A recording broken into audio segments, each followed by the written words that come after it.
আসসালামু আলাইকুম। আজকে যে বশীকরণটি আপনাদেরকে শেখাবো, আপনারা ছবি দেখেই বুঝতে পারছেন অনেক একটি শক্তিশালী বশীকরণ। দেখেন, সাধারণ লোক আপনারা ইচ্ছা করলে করতে পারবেন। অনেক সহজ একটি বশীকরণ, এটা সাধারণ লোকেও করতে পারে। এমন কিছু এটার ভিতরে নাই যে আপনি পারবেন না। আপনি পারার মতনই আমি বশীকরণ দিচ্ছি। আমার কিছু কথাবার্তা আপনারা শুনেন, তাহলে আপনারা বুঝতে পারবেন সেই বশীকরণগুলা কিভাবে করতে হয়। তাহলে কাজে আপনারা সাকসেসফুল হইতে পারবেন।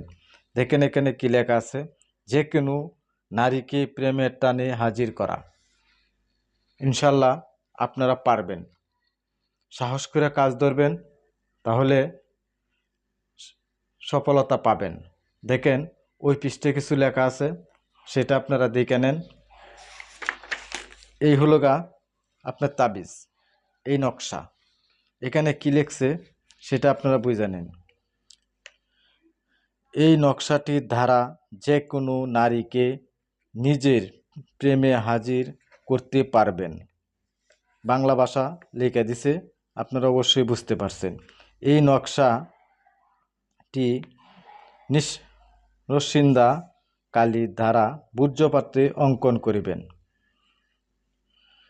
নকশার কাঙ্ক্ষিত ব্যক্তির নাম এবং তাহার মাতার নাম লিখতে হবে।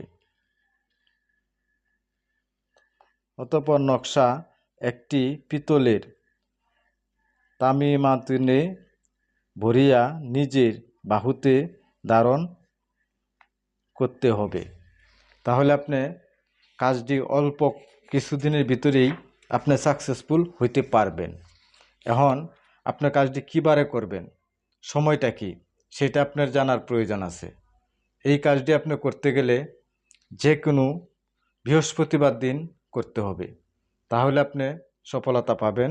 সময় হলো 9টার থেকে 10টার ভিতরে বাংলাদেশি সময়। করার আগে আপনার যেখানে বসে আপনি করবেন সেই জায়গাটা আপনার নীরব লাগবে। এই তাবিজটি লেখার সময় কেউ যাতে আপনাকে ডিস্টার্ব না করে। একটি অনেক শক্তিশালী একটি তাবিজ। আগরবাতি মোমবাতি ধরাবেন, সেই জায়গাটা পাক পবিত্র থাকতে হবে। আপনি পূর্বমুখী হইয়া বসবেন, তারপরে আপনি তাবিজটি লিখবেন। লেখার সময় একটু মিষ্টি জাতীয় কিছু মুখে দিয়ে নেবেন। আগের দিন নিরামিষ খাইতে হবে, পরের দিনও সকালবেলা নিরামিষ খাইতে হবে। তাবিজ লেখা সারাদিন আপনার নিরামিষ খাইতে হবে, তাহলে আপনি সফলতা পাবেন এই তাবিজের। আমরা করছি, আমরা জানি অনেক একটি শক্তিশালী জিনিস। এই কিতাবটা দেখেন অনেক বড়, অনেক দিন আগের। এই কিতাব অনেকজনে দেখাইতে পারবে না। যদি আমার ভিডিওটা আপনাদের কাছে ভালো লাগে তাহলে সাবস্ক্রাইব করে রাখবেন। এরকম ধরনের ভিডিও অনেক দেখতে পারবেন, আপনারা শিখতে পারবেন কি কাজ কিভাবে করতে হয়। নিয়ম নীতি জানা থাকলে আপনি কাজে সফলতা পাবেন। যদি আপনি নিয়ম না জানেন, কাজে কখনোই সফলতা পাবেন না। অনেক শক্তিশালী কাজ করতে গেলে অনেক সুন্দরভাবে কাজগুলা করতে হয়। দেখেন আমার এই পুরা কিতাবই অনেক ভয়ঙ্কর ভয়ঙ্কর জিনিস আছে, সেগুলা আমি দেশি দেই, আপনারা করতে পারবেন না। যেগুলো সহজ আছে সেগুলাই আপনাদেরকে আমি দিব, যাতে আপনারা কাজে সাকসেসফুল হইতে পারেন।